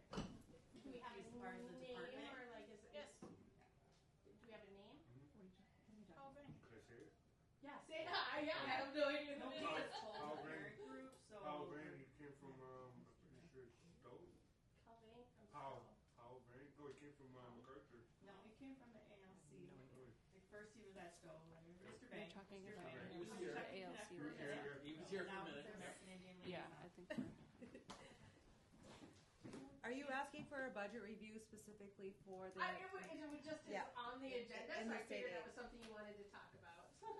That was from previous, so I don't know how the budgets are reviewed within this committee. So my question was, so we're looking at only the American Indian State Aid funding source, correct? Correct. Okay, and we will have to review that because once we know the hire date of the coordinator starting and their salary, because some of the positions are a range, so to speak. So then that would give us an idea of how many weeks left are of the contract for the specific amount of money on June 30th. And then the 2 liaisons that's paid out of the American Indian State Aid, I believe they're still on board here. Okay. We have multiple liaisons, correct? Yes. And they're out of 3 different budgets. Yeah. So the 2 out of American Indian Ed, if I remember correctly, are both still here. Yeah. So we'll only be adjusting, asking for an adjustment of the difference between the coordinator's 50% from American Indian State Aid. Okay. But we have to wait till the hire so we know the amount. Sounds good. Okay. Then we will move on from that. Next on the agenda, we have the bylaw review and vote to reaffirm. There was some question about our bylaws that have been posted. We had voted on them on September 3rd. Okay. Well, we only voted on them to a certain point, though. So I kind of wish So they've been Dawn posted was. at this point for like months. Don is virtual, so he is here. I think. And I guess I am just looking for a vote to reaffirm these as our bylaws. Do we have a motion and a second? I make a motion. Second.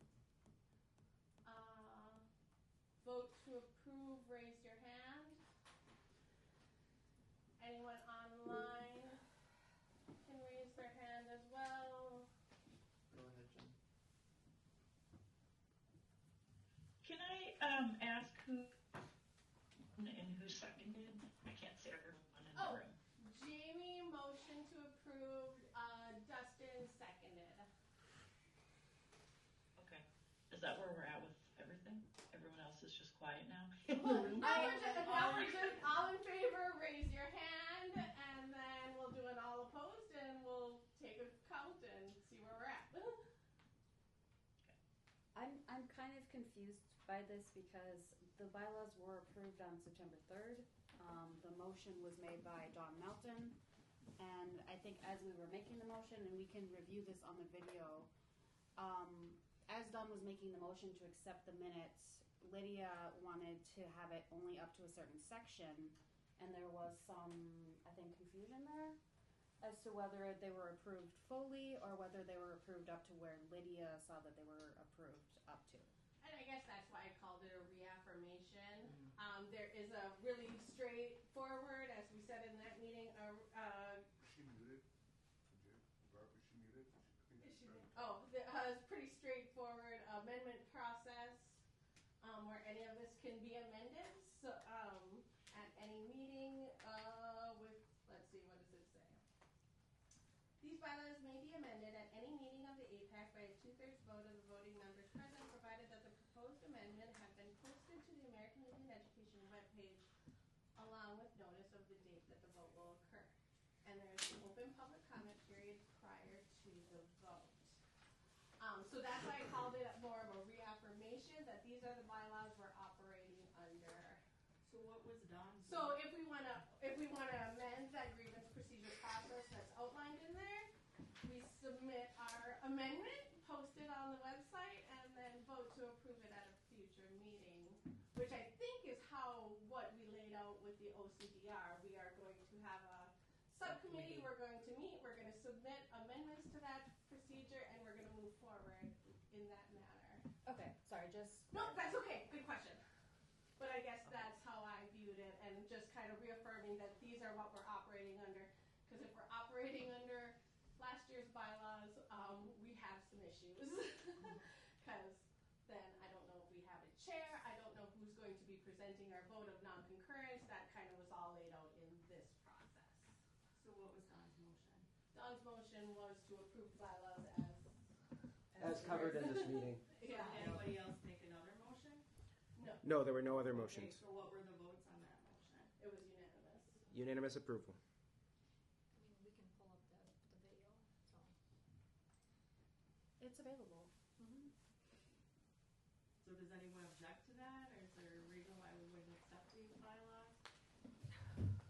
So what's your objection? Well, the review of the video that is made available is a publicly available video that we had reviewed on September 3rd as a committee here at Denfeld in the lecture hall. In the lecture hall, we went through section by section, article by article. We had a quorum there, and we went through up until we completed section 3 decision making, and then we ran out of time, and so it was like, okay, we went through this, everybody agreed, and the next meeting, that was on September 3rd, our next meeting was September 24th, and the discussion, as can be heard through the audio, is we voted to approve everything that we had gone through, discussed, everybody felt good about it or was in a quorum agreement, and that at the September 24th meeting, we would pick up the continuation of the revising of the bylaws with Section 6 committees. And that never happened. So at that September 24th meeting, at no point did we continue that last section of review and approval. And so the vote was to approve up unto where we had gone through it, not the entire bylaw. So why would you make a motion to approve all of them if they weren't done? And then that was the discussion, was motion to approve, and I was like, well, but we didn't review everything. Let's approve these sections. We can operate under those sections, and then when we meet next, we'll finish it, and then we'll have bylaws. So did And I you do reject remember And that in didn't happen. audio, Don asked, did somebody change my motion? And the answer was no. Can I provide Go some ahead. context? Yeah. At the very beginning of the meeting, Don made a motion. He said, I propose to approve the bylaws as written. We all I decided to discuss it further. It was discussed, and then at the tail end of the meeting, he said, and I hope I'm getting this quote correct,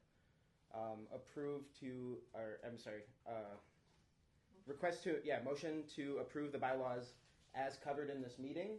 So based on your interpretation of what as covered in this meeting is, it's subjective, but I think isn't that the point of the reaffirmation? Yes. Yes. So we're just reaffirming that these are the bylaws that have been posted. The grievance procedure and the last two sections have been posted since September on the website for everyone to review. And I guess we're just voting now to reaffirm these are the bylaws we're operating under, and we will amend them according to this procedure. Does Don Melton has raised Go his ahead. hand. Go ahead, Don. I was raising my hand because I was going to vote yes, but I thought we were already there. Thanks, Don. So is that the question? So that's I guess right now we're just voting. Are we reaffirming these are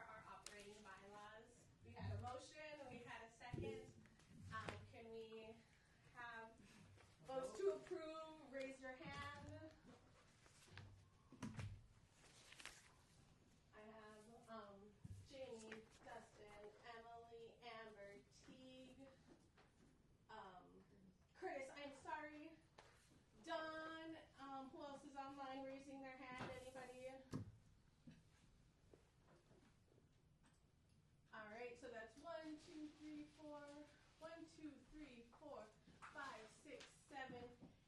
to approve. Can I get, now we're going to have a hand raise for people who, what would it be? Disagree? Oppose, thank you. Who do, can I get a hand raise vote for people who oppose?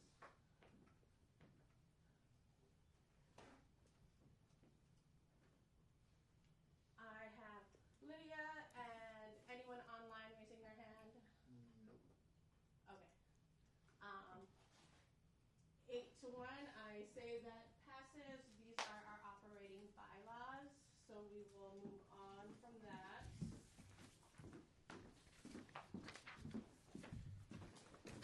Can we have those bylaws posted on the district? Jenna's trying to get her. I'm sorry, can you hear me? I got bumped out. Oh, I'm sorry. Yes, we can hear you. I don't know what the hell's going. It's a new phone and it doesn't work as well. I wanted to get on the first vote with Don's vote, record as raising my hand with that first vote. Relinquish Jen. The That updated is bylaws? 9. The Thank motion you. passes. Okay, thank you. Amber, you said these bylaws are on the website? I said they are on the there? website. They've been on the Okay, website. Teague since was the- asking. Oh, about I the didn't know if verified. the updated bylaws were on the website. Yeah, they've been on the website. Never since mind. September. Thank you very much. Are we okay with the watermark on that, or should I update that watermark for today's date that we're going to reaffirm? I'll just update it. I will just update it, yeah. Teach me Okay. how to do that sometime. Will do. Moving on, committee member reports. This was, if there's anyone who has anything to report, I'm going to do this super quick. I had went to the Fond du Lac there was a gathering at Fond du Lac about a month ago. Cultural gathering, the cultural gathering at Fond du Lac Family Community College. And Tracy Shaw was doing a earring beading presentation. She came up to me and Emma after hearing she was at Denfeld, and she said she would love to come in. She was like, I don't know how to bead graduation caps, but I'd love to come in and do, learn together, get a group together, and we can all kind of learn how to do beading on graduation caps. I have her contact information, so that's kind of, if I could work with one of the liaisons to submit an actual proposal. I've got her contact information and get something that's set up maybe both at East, or, alternating some of our sites. That's that, and then I know that there was a donation of snacks given to, me and Amber like that I've gotten an email from John Hopkins about this donation of snacks that is going to be recurring monthly, and just, she said that you would share a distribution plan about that. Maurice, do you mind if I say a little something? Go ahead. The amount we get, I was told by them that it was around $700 worth, which apparently doesn't go very far with our kids. We got about the past couple months we've been getting around 5 large Amazon boxes of just snacks, stuff the kids are, I'm hearing from some of our liaisons that they want specific things, and it really is not a ton to go around, but Marisa is going to be heading the distribution at this point to make sure that everything is fully equitable, and also has the input of the parents as well. I guess I just want to make sure, because our plan is very high school, middle school heavy, and that we are not forgetting about our elementary students. We don't have a lot of liaisons at those sites, so just even if it's weekend take-home bags or something, even like a check and connect, once in a while we get them. Yeah. Are these the boxes that we got, Greg? Is that the box that came? Yeah. I didn't know where it came from. Oh, nobody told you. I'm sorry. So what liaisons were informed about these snacks? JP, Amanda Horton was informed, and I know that she's one of our teachers, and she works directly with JP in the cohort. And I said JP, Anthony Bug as well. Since this was fairly new, I hadn't had and it was not that much. I hadn't done a lot yet with this. And that is why Marisa is heading this going forward, and then the coordinator when they come on as well, to make sure that we can get that off my plate as the office support and have the coordinator making those decisions. So, like I said, so everything is equitable, and we get feedback from each of our liaisons and the parents. Yeah, I asked Gray once I learned about the snacks that I will distribute those snacks until we have a coordinator. Make sure, like you said, that we're spreading the love there. I think it also, again, raises a larger thing about donations, right? History of donations. How does that work? What do we do when people want to make donations? What does that look like? What guidance do we tell them? You know, we of course want all donations, so I want to be able, if I'm having informal even conversations, I can, you know, we can speak to that very easily of like, these are the ways that you can donate. So I think that's also a topic I would like to revisit with this group eventually, around what has been done in the past with donations and moving forward, what can we provide when folks want to go ahead. When we switched coordinators to Jen Garbo, we had received a Whole Foods Co-op donation, and then as we were trying to work through that whole thing, which I think it still exists in an account somewhere, and we were then told about a year later that donations have to go through the school board to be accepted. Okay. And It's Anthony Bug said different. there was Money is different than receiving just food and snacks. With the food and snacks, we didn't need to. I still reported it to Adele Owens and kept leadership involved, but to make sure I was following all district policies. But if it's anything with money or large, like gifts and things like that, there are district policies specifically for that, where you do need to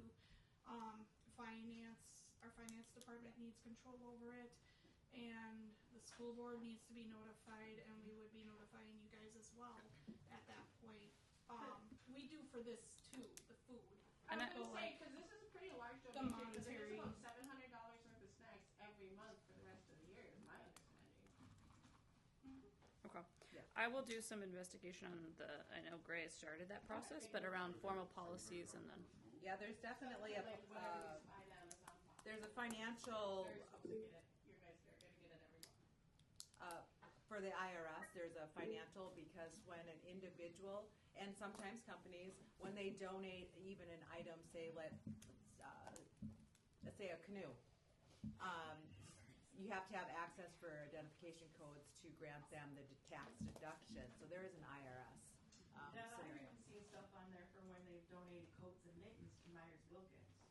So At times, they're looking for a deduction. yeah, the last month's proposal had a bunch of like in-kind donations that were given to the school different programs. Right, so I just wanted to make people aware of that. Moving on into new business, continue to collect and review theirs. Oh, I'm sorry, go ahead.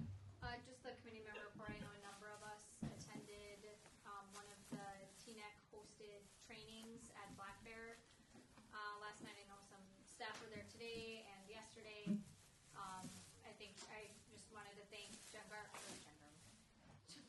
Jen Murray for letting us know about that. I think it was really helpful and really, I think, motivating and helped educate and make some connections and collaboration with some different AIPACs around the state, and some ideas of what some different approaches we could take here. So I think that was really good, and that any other training opportunities that we have, like MIA, would be really beneficial for, especially how we have like newer liaisons and some staff, and for parents to go.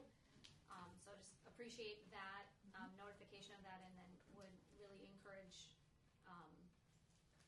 the ability to attend further trainings, as it was really beneficial. Go ahead, Jen. Okay, just a point of clarification going back to receiving goods and donations or money donation, it's my understanding, and maybe it can be clarified, it's not necessarily a pressing priority, but thinking ahead, that there is a way, I believe, and maybe Jen, you know this, but I had a conversation with Simone when we were talking about trying to figure out that Whole Foods Co-op. There is opportunity, like for example, if the parents wanted to do a fundraiser, that it wouldn't necessarily have to run through the school district. Correct. We would probably have to have some things in place, but like for our own use, for example, for to get more parents out to engage and vote, and maybe we want to provide Indian tacos or something, we could do a fundraiser, and it wouldn't have to run through finance at the district. Right, it'd be like a booster club type of scenario. Booster club. Yeah. Okay, thank you.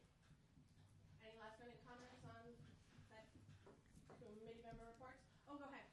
On the idea of donations, and I don't know if the old Vista volunteer program is still in place or if there is a way to replicate it, but when we were doing welfare rights in Cleveland, the Vista volunteers got the equivalent of an SSI check every one to cover, their expenses of doing whatever volunteering they were doing. And that might be a way to pull some more people in, particularly people who really know what it takes to get kids ready for a powwow and stuff like that. But I don't know, but could anybody check into that as a way to stipend volunteers that could do work for you guys? I'm not sure, but I think in statute, AIPAC members are not allowed to accept any. Oh, wait, you mean like, is that like the members of the board, or is that the staff?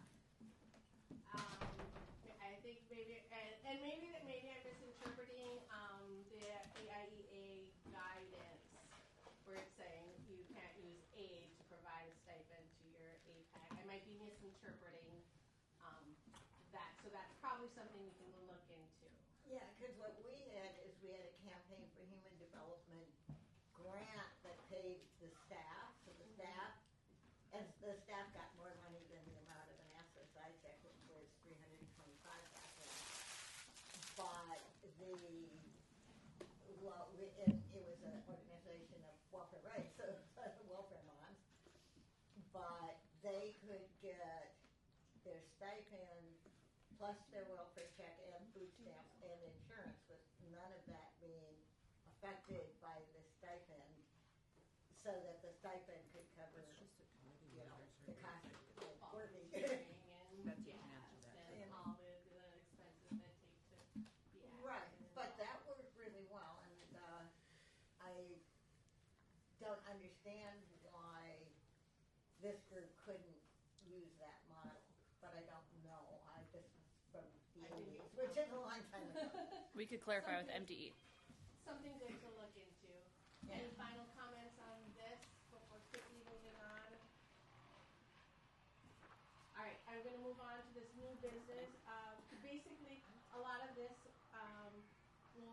I would just like to ask people to provide feedback for us to review on the American Indian program plan, as far as any available data on what's already occurred, and we now have a plan to look at, and what has been done and what has been spent and where we are with that. There's an American Indian program plan review document that we need to submit before March 1st to MDE, and we want as much input on that as we possibly can.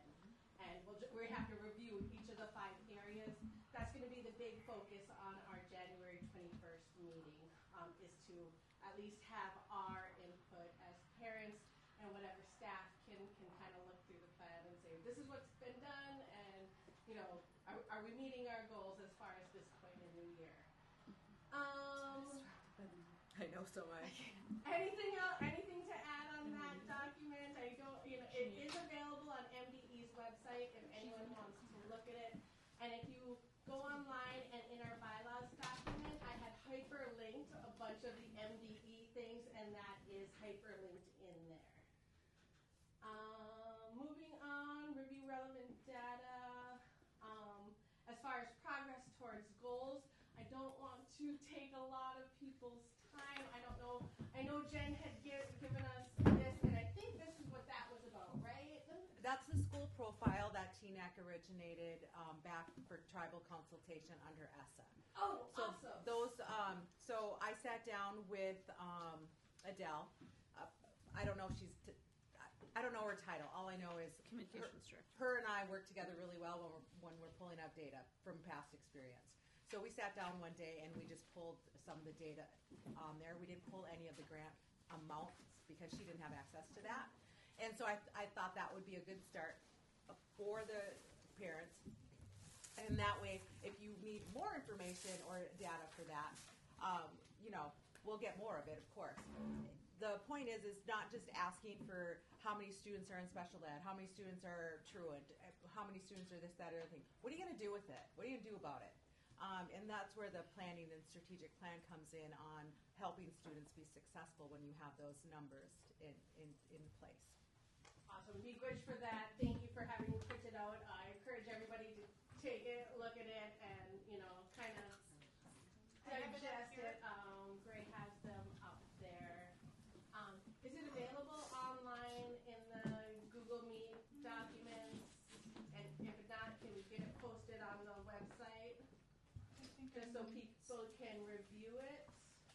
Because there is some really good data in here. And yes, that would be okay. Next on here, are there any specific data requests we want as far as our next January meeting? I changed it on my hard copy. Oh, okay. Just want to make sure it's the same one. To inform our decisions as far as our vote of concurrence or non-concurrence. Because we want to submit a data request in a timely manner. It's not changed on the hard copy, do we? I have to look at my hard copy on my computer. I'll do that, Jamie. Okay. From Title VI, we're trying to schedule a meeting at the moment. I believe we had a resolution on August 13th for like a list of certain data that we wanted. So for Title VI, I've submitted that as the request. Okay. But kind of given like what Marisa is saying, sometimes pulling that data takes time and getting it presented in the right way takes time. So for me, I just put mine in right away. Awesome. And Title VI requires all American Indian student data, not just your title student data. So that falls really nicely in, and I'm glad you've already submitted that request. I guess this is just, I'm just going to ask, and would it get sent to Gray or would it get sent to you if anyone has any specific data points they want? Who would be the right person to send that to? I think you can send it to me. Send it to you? Yeah, I mean, you can always CC Gray because we're working closely, but yeah. Just want to take a minute if anybody has anything. I know I'm speeding through this right now, but I just wanted to at least get mentioned out loud.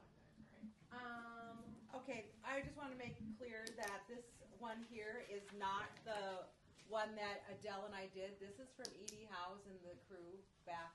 This was handed in from Duluth every year since we've done tribal consultation. This was the only one we could find. Oh, so this is. Will you show me the email? Can you send me back the email that I sent to you? Can't read it. Because I don't recall seeing Edie's name on it. On the one that I have on my desktop. It was a blank one that I had, and Adele and I finished it up, and it had the wrong date at the top, but nobody's names were on it. But this is public knowledge, so it's okay that their names are on it, to be clear. Okay. Either way, I will try to have it up on the website tomorrow. The accurate one. The most current data? Yeah, the most current. Awesome. I like that as a plan. Next on here, we're not going to conduct our vote for annual compliance. We did anticipate this being a long meeting, and that we will do that at our January 28th we had scheduled a second January meeting to just focus on that. We have discussed American Indian Education graduation banquet dates. I'm good with whatever works for our liaisons and our employees, you know what I mean? I think they're the boots on the ground and. Yeah, so right now, if you want it at the Clive, right, those are the 4 dates that they have available. And by the time we get back to them, one of the dates might be gone. Mm-hmm. So usually what I do with staff is to ask them to pick a date that works best, and then pick a second date and then a third date, so then we can guarantee that chances are not all slots are going to be taken by the time we get back. Jay Garbo had her hand up. Yeah, can I make a suggestion about the graduation banquet? Could we do something like add maybe a couple of honors for like a really rock star principal and also maybe someone from like the American Indian Education Department or, you know, some additional honors and awards that go beyond, I mean, the students, of course, are front and center, but there's a lot of folks that have done amazing work to support the students to get to this point, and I also think that the Indigenous cohort should feature in some way. I don't know that there will be anyone necessarily graduating. There might be, but that might be something to think about, but I do want to get a plug in for one principal in particular that has been a rock of support for us and our students for a very, very long time.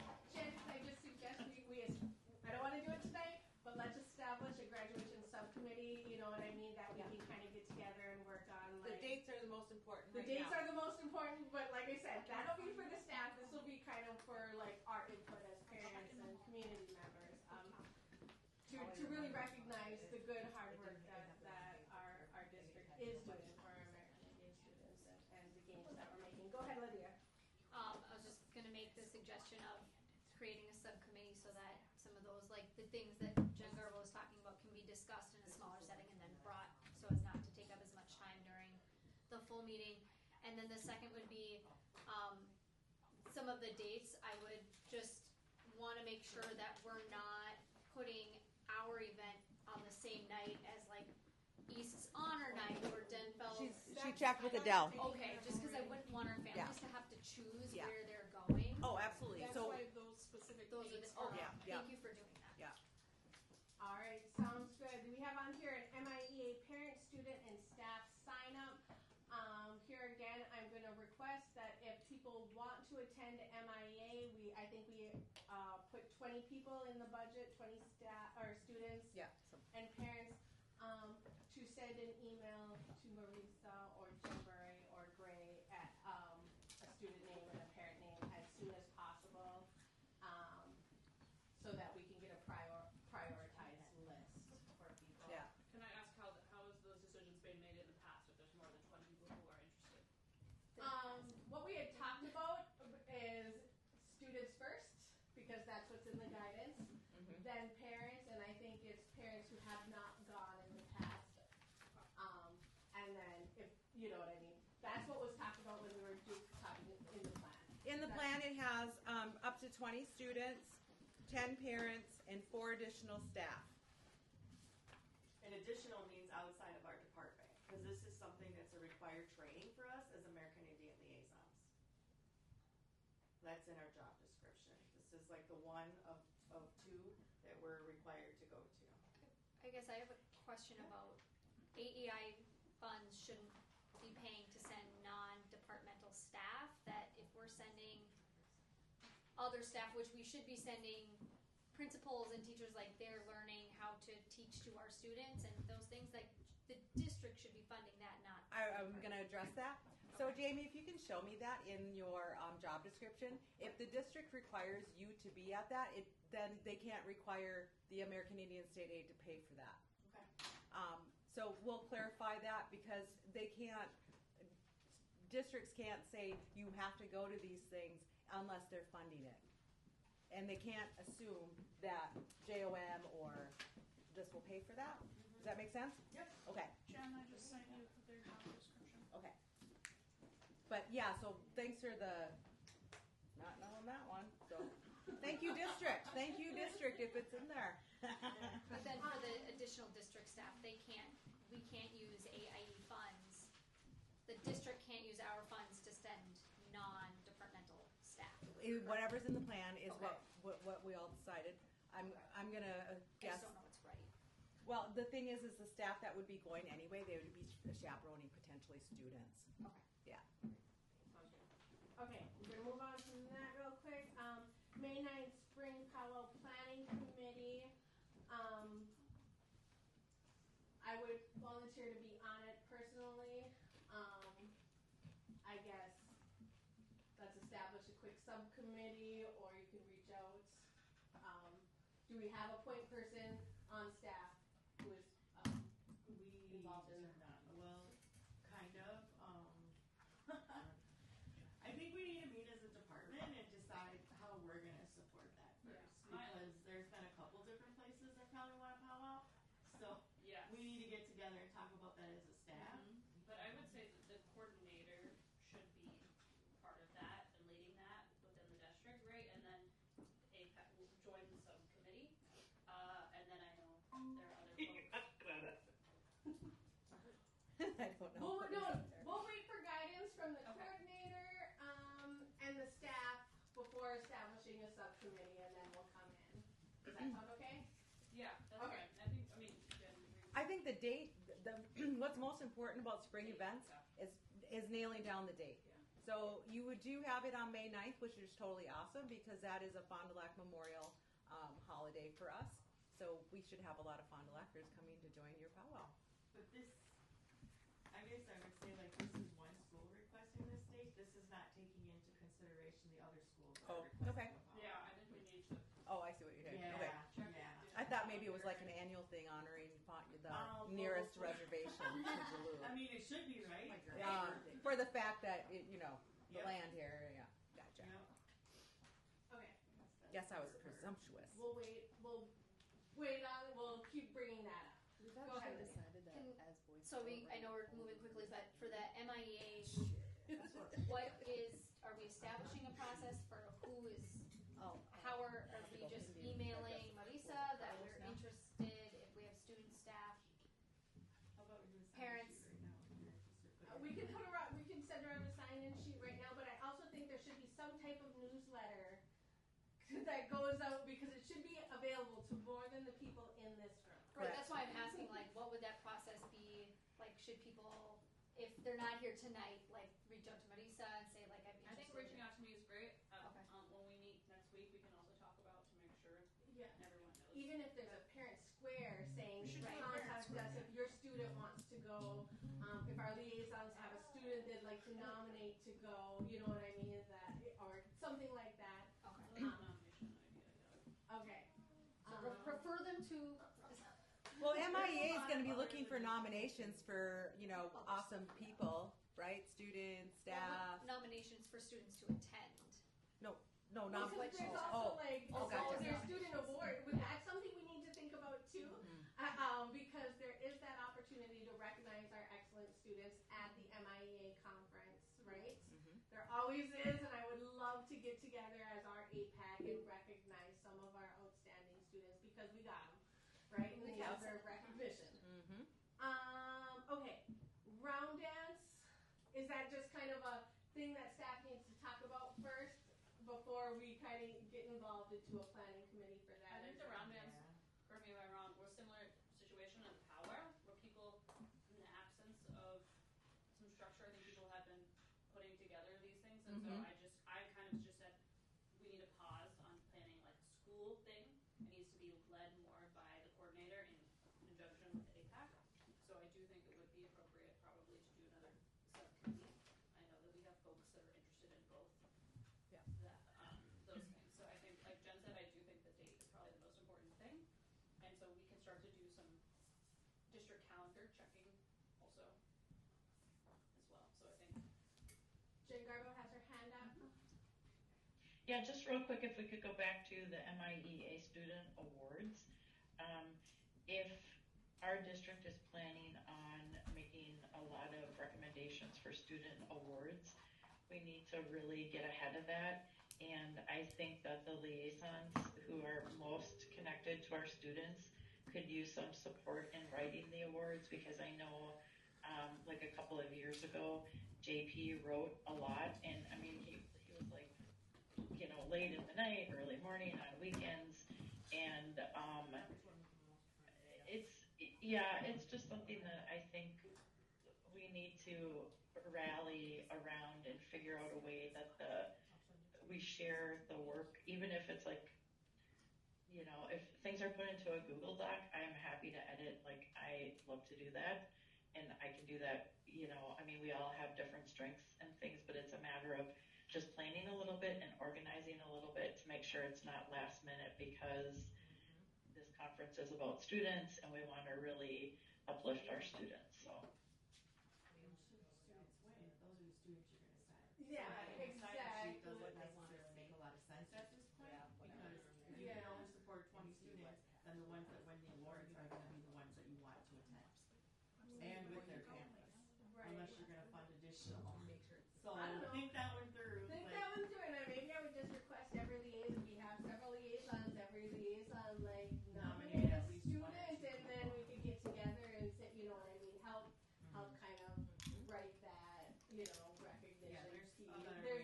There's a way to do that and think about that. We can think about a process. Yes, I like it. Okay, old business, we canceled that out. These are just update on progress towards goals and implementation. I think we can table that, because that's going to be what the January 21st meeting is all about. Where are we at? What have we done? And are we meeting our goals, right? Because is there any kind of department report on where we are with goals and implementation?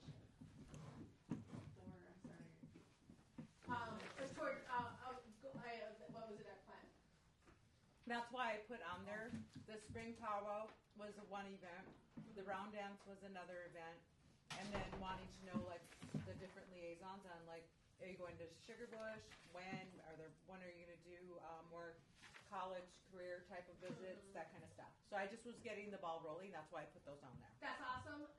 It would be cool to get a nice written report on things that they've already done. Like you said, you already brought some kids to higher educational opportunities. There's been college visits. You know what I mean?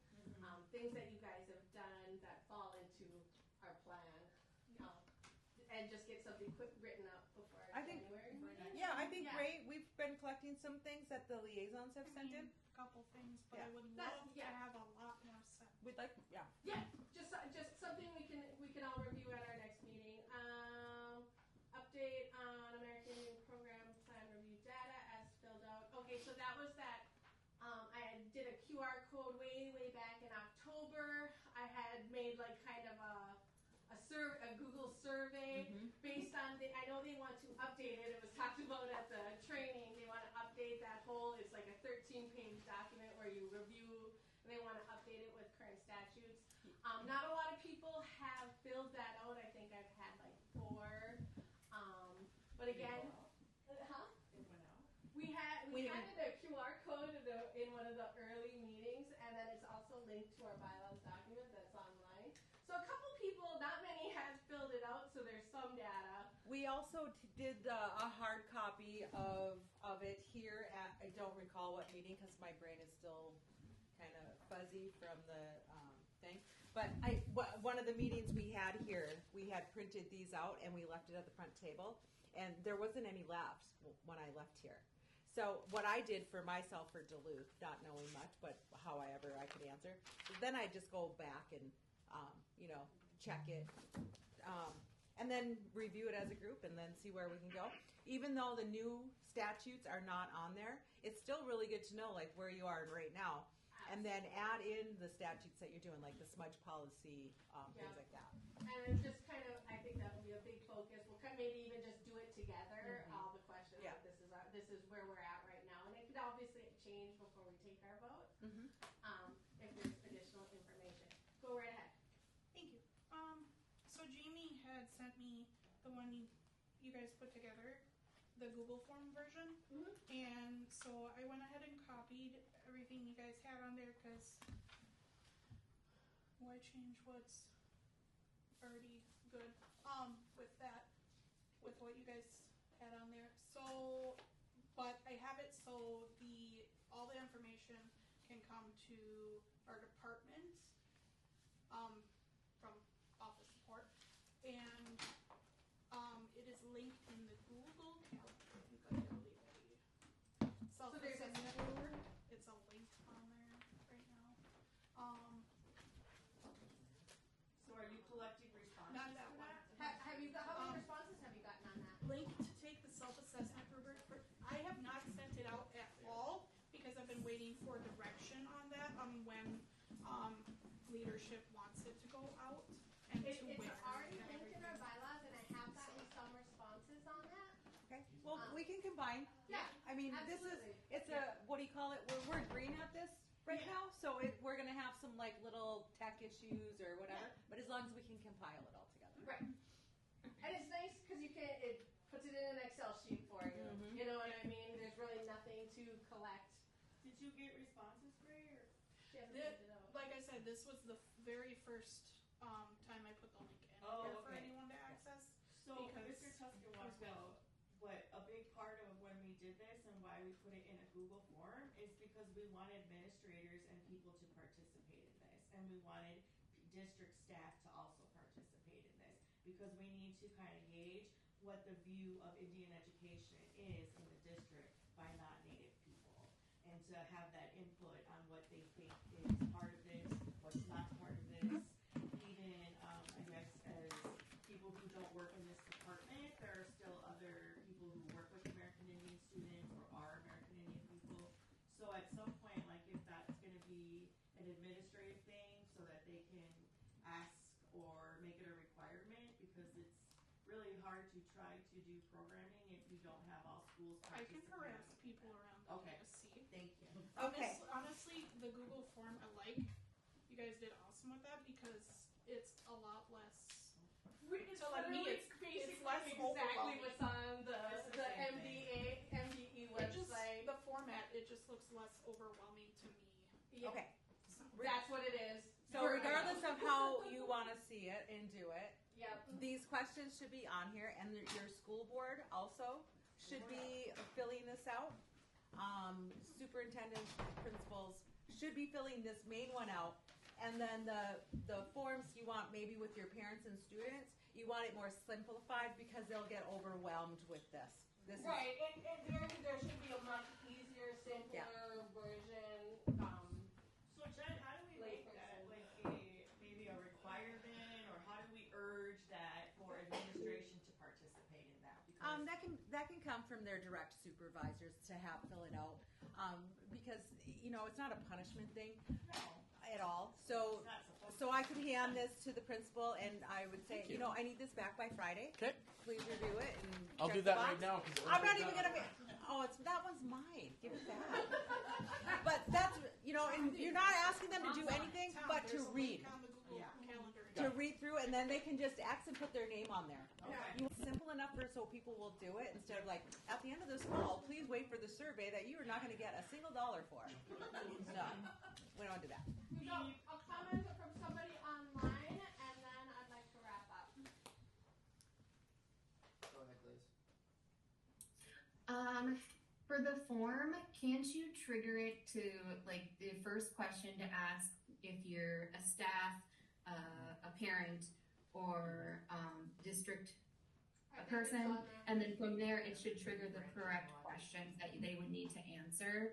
Like make it simpler for the parents and stuff, just so that there's only one form that's being sent out. Yeah, they did that for the MDE, American Indian Ed questionnaire survey for the state, and that worked really slick. They had staff, students, and parents. That worked really well. That's a good idea.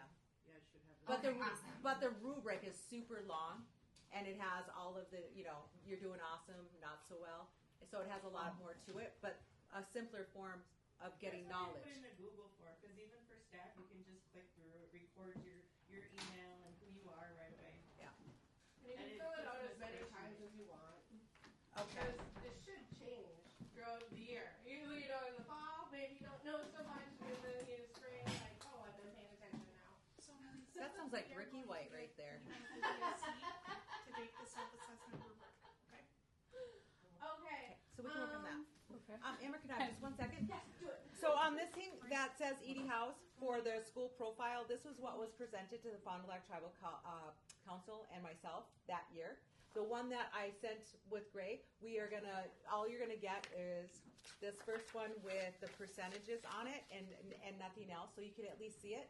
What I would love y'all to do is to look through this one with Edie House's name on it from 2017. Is there additional things or ways that you want to see the information that makes more sense to you? That's what I would need to know to make sure it's consistent from here on out. Okay. Is there any other final comments before we adjourn the meeting? Seeing none, it is 6:41. I call this meeting adjourned. I appreciate everybody's patience and everybody's participation online and in person. English. I appreciate everyone that came and hung out with us at TNAC last night and today. Thanks for having us. I'm hoping enough people enjoyed it that we will do it again. And we have money. We have Lori's money. I was gonna say, is there a way that you're having feedback from show that people? Yeah, when Kristen gets back and she's better, we'll email people just to see. But from talking with people, first off, it's free. Second off, it feeds you. Yeah, so I think we would pretty good get more talking. And then even the one where he was like, oh my God, Jessica.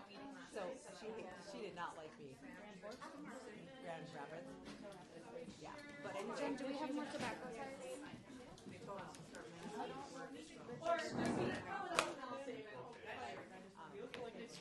So even though that happened, she took it, however she could take it. I was having a lot of